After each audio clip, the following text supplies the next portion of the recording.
And we're taking a look at this flip camera. We're borrowing this one from a friend, and we're seeing, we've had a lot of complaints on our video quality. The camera that I'm filming this on is a Kodak C743, which is a 7 megapixel camera, but it records in an MPEG format. So in order for me using Windows to deal with the files, I need to first convert them into a Windows format, get them into the video editor, and then convert them into a file format that YouTube can take. So what happens is they degrade quite a bit during all that process. This one is a camera designed for pretty much, I think, taking pictures for the web, and it does nothing. It probably can I don't know everything about it. It might be able to do still pictures, but as far as I know, it's meant for taking videos, and it's real fast. Seems pretty easy to use. I've seen videos that other people have made using these, and they seem pretty decent. So anyway, I don't have any idea how much they cost. I haven't really researched them. A friend offered to let me use it. They were sick of watching my crappy videos. Well, at least the crappy quality of the videos, I hope. So anyway, you flip this USB port out, and I have it off, but I'm pretty sure it'll turn on when I plug it in here. And works pretty good with our tiny laptop. So far, that's nice. I don't like that it's hard connection here. This could break easily. But I do have some little flexible wire extensions I could probably use to connect it. It says that new hardware is found. Your hardware is installed and ready to use. That's what those little blurbs down there said. Now I'll just scroll down to the Explore option and dig into the little zoom, or excuse me, the little flip camera. It looks like there's some software in there, which I don't really care about. I'm going to dig right into the folder where the videos are, and I see all the videos that I just took. They're all AVIs, which is nice. That means I can immediately use them. I don't have to convert them or anything. Honestly, I have no idea what the size or version or compression or anything like that is. So I'm just going to grab them all with a cut, jump over to the hard drive, and paste them all into the hard drive.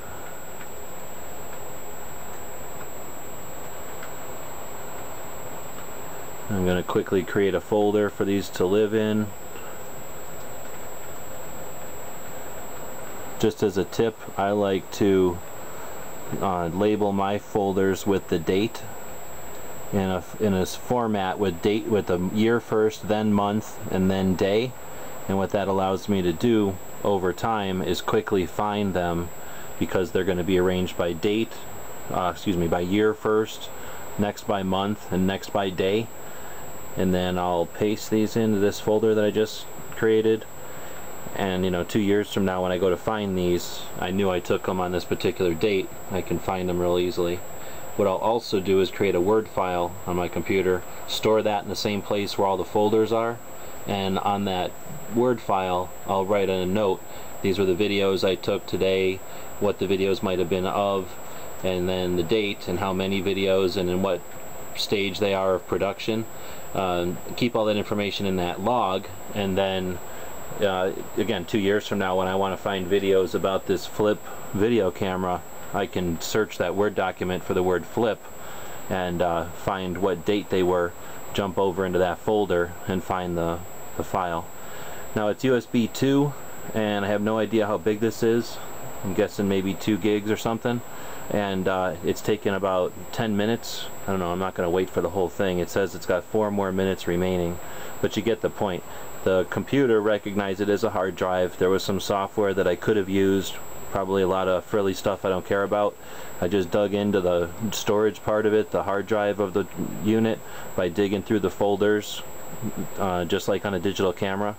And when you, just exactly the same way as you'd explore the secure digital card from a digital camera, instead of going through the cable on a digital camera. So I just did that same concept. I went straight into the hard drive, and I'm just grabbing the pictures across so I can do what I want with them with my own software.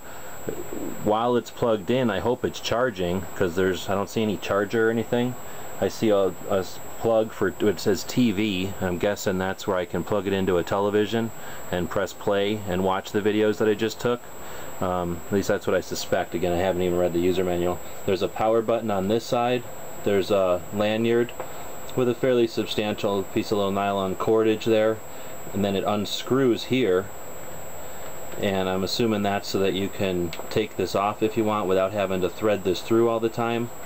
Now to me, it almost looks like this is, you could store something like your phone number on a little piece of paper or some sort of identification in here, so that if there was any, you know, discrepancy about who owned this, let's say, you could say, hey, well, I tell you what, why don't you open up that little connector there, and there's a red bead in there, and that's how I know this one's mine. Anyway, there's a plug on the bottom here for a tripod. I was just doing some videos that I'm pulling off the camera now, and those I used with the tripod hole at the bottom here. I don't know if I'm supposed to wiggle this back and forth, but I've been doing it and it doesn't seem to bother it. On the back though, there's only 3 buttons. The button on the one side is sort of a, you know, scroll or whatever. I forget what it actually is. The button in the middle is to turn it on and off, and the button on the right is the delete. So that's really all there is the power button, 3 other buttons, and a hole for television, the USB built-in little dongle, and a lanyard. Well, it's got 25 seconds left, so I guess I've bored you this long. I'll go ahead and continue to bore you till the videos pop through, and then we'll take a look at the videos and get an idea of how large they are. These are videos for YouTube. I don't try to make large videos or long videos, so they're not super huge files. They look to be about the size they would normally be. I'm going to switch the mode to details view and take a look at the sizes. Usually my videos files are somewhere around 100 KB, and these are about that. The date modified is actually correct. Okay, I disconnected it. It's still powered off. I guess we'll take a look at the back of it since the video is still going. The power button isn't a button or a switch. It's a pull down, hold for a moment, and then let go and it goes back up, which I think is probably a pretty good idea for something like this. So that's not something that's going to accidentally get triggered in a bag too often. So now that it's on, it's just immediately in video mode, and you can probably see there that it's it's in real-time video mode. I can hit play over here, and because it's empty, it says camcorder empty. If I hit delete, it says it's empty. So now I'm going to turn it on, and it's recording. I get an indicator up here, and it starts counting down, and I show my little mini laptop on it, and then I'll just, and then I can zoom in by pushing this up arrow, and it stays in focus and does a pretty good job of a zoom. Now I'm looking at the different keys on my mini laptop, and then I'm going to zoom out. I know I'm about 22 seconds into the video. Up front here, I've got an indicator, so I know that it's running from the front. I see it on the back, and I don't think these do anything. If I push the 2 side buttons, nothing happens. If I push the play button, nothing happens. If I push the delete button, nothing happens. I'll push that power button again, and it immediately goes to ready. And it's recording. I get an indicator up here, and it starts counting down, and I show my little mini laptop on it, and then I'll just, and then I can zoom in by pushing this up arrow, and it stays in focus and does a pretty good job of a zoom. Now I'm looking at the different keys on my mini laptop, and then I'm going to zoom out. I know I'm about 22 seconds into the video, and I don't think these do anything. If I push the 2 side buttons, nothing happens. If I push the play button, nothing happens. If I push the delete button, nothing happens. I'll push that power button again, and it immediately goes to ready. I am impressed with how quick this camera is. It tells me at the bottom of the screen that I have 29 minutes and 19 seconds, so I'm guessing this holds about 30 minutes worth of video. Now I just did a little quick video there. I can push this button and it'll flash delete video, and if I push this button again, it'll delete the video. Because I didn't do anything in the amount of time, it said video not deleted, and it said 1 of 1. So if it'll keep track of how many videos I've created. If I hit play now, I'm watching that video that I just took with sound, and I don't know where that sound's coming from. I think up here. I'm going to hit play again, and I go back to the video list. There's only the one video. So I push the button a second time and it's recording again. So now I've just recorded looking at the camera, and I'm recording looking at the camera. So anyway, I'll stop that again, and now I'm going to turn the camera off, and now I'm going to pull down the little switch that lets the USB thing flip out like a switchblade. I'll plug it into the mini computer.